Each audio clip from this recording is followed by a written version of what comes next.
Former Rockingham Mayor Steve Morris will be rejoining the City Council. Morris was elected by the Council on January 11th to fill the remainder of John Hutchinson's term. Hutchinson defeated Morris in last November's election for the Rockingham mayoral seat. Morris was sworn in Tuesday in a non-public ceremony by Town Clerk Sabrina McDonald. Morris said the decision to get sworn in early was spur of the moment so that he could go ahead and get started and be up to speed when the council meets again in February. Richmond County has broken the benchmark of 10,000 total COVID-19 cases. On Tuesday, the Richmond County Health Department reported there have been 10,102 positive test results since April of 2020, meaning that there have been 688 new cases since Friday's report. Health Director Cheryl Spate said the cases are from testing being done Friday afternoon through Monday. Richmond County Schools reported more than 100 new cases on its COVID tracker on Tuesday, including 95 students in 11 of the district's 15 schools. There have been more than 2,300 positive local tests since December 31st, according to Health Department records. The state has reported more than 10,000 cases each day since December 30th, with every day except January 4th exceeding the previous record of 11,581, which was set in January of 2021. A South Carolina man is facing gun-related charges following an incident late last week. According to the Richmond County Sheriff's Office, deputies responded to a call on January 14th on Virginia Street off of NC 381 east of Hamlet in reference to someone shooting.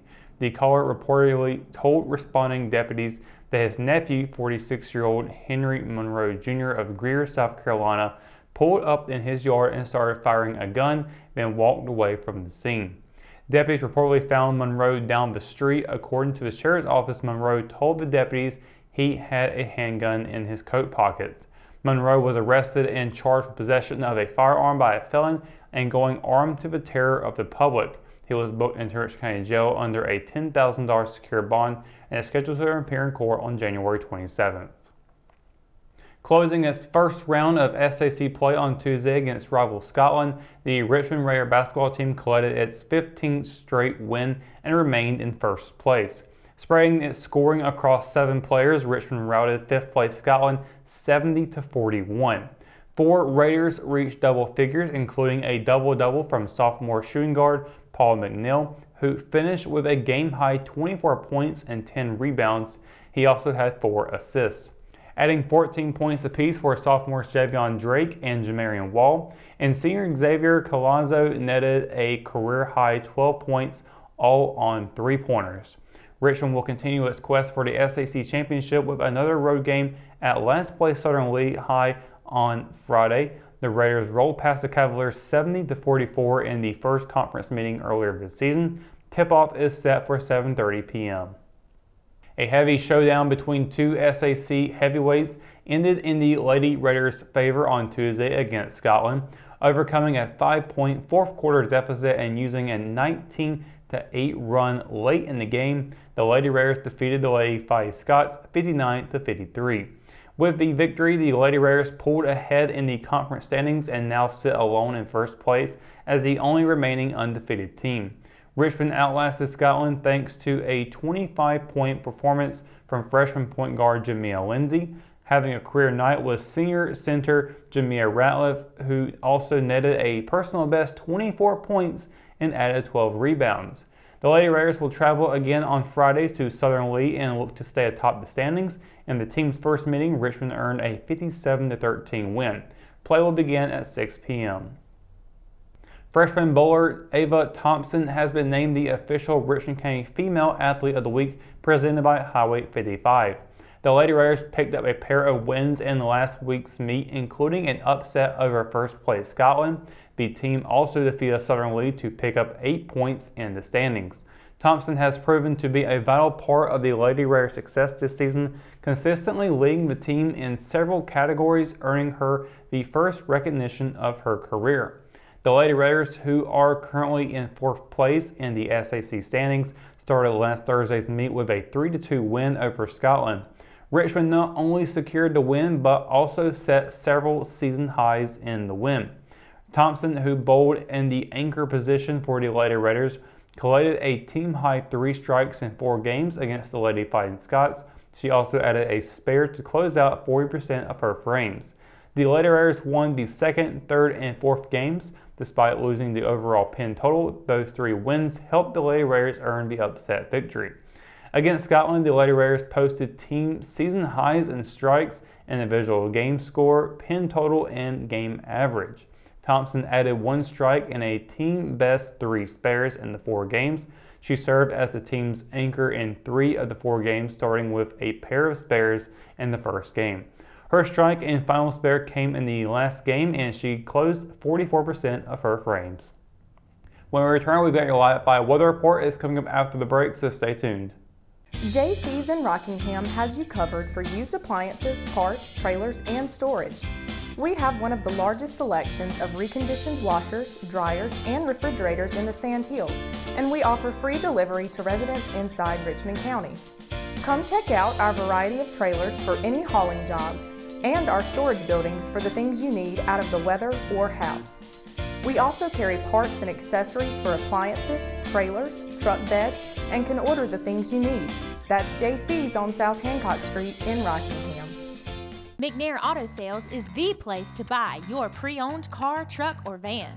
To be the best, it takes big selection, friendly staff, and great pricing. We guarantee a no-hassle buying experience, and financing is available right on site. So come see us today. We're located at 1026 East Broad Avenue in Rockingham. And remember, with over 40 years of experience, you know McNair is the name you can trust. At Richmond County Hospice, we strive to provide high-quality care to our patients and their families. Whether it's the incredible hospitality at the Haven House or from the comfort of your own home, you can count on Hospice to be there for you. We also offer monthly grief support groups, and our chaplain will be there to hold your hand in prayer. Through our amazing staff and our volunteers, Hospice has made difficult times easier for our community. Call the number on your screen if you feel that you or your loved one may benefit from our services. Richmond County Hospice. Peace, comfort, dignity.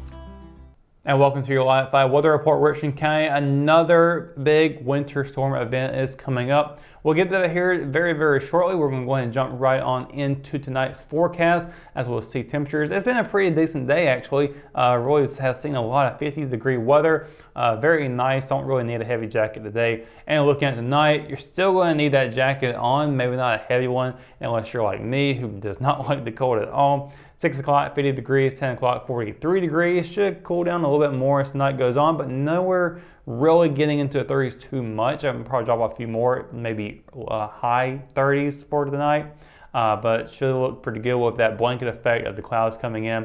Sunset will be at 5:34 p.m. and there'll be a full moon phase out tonight as well. Looking at tomorrow, where the sort of this precipitation begins, we've got an 80% chance of precipitation tomorrow. Most of that is going to be rain. Actually, pretty much all of it's going to be rain tomorrow.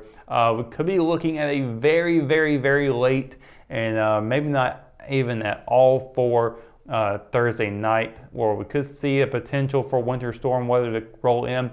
That really is more expected in the early mornings of Friday for any of that to really start coming in. When I'm talking about early, I'm talking like 4 a.m., that kind of type of area of the time frame.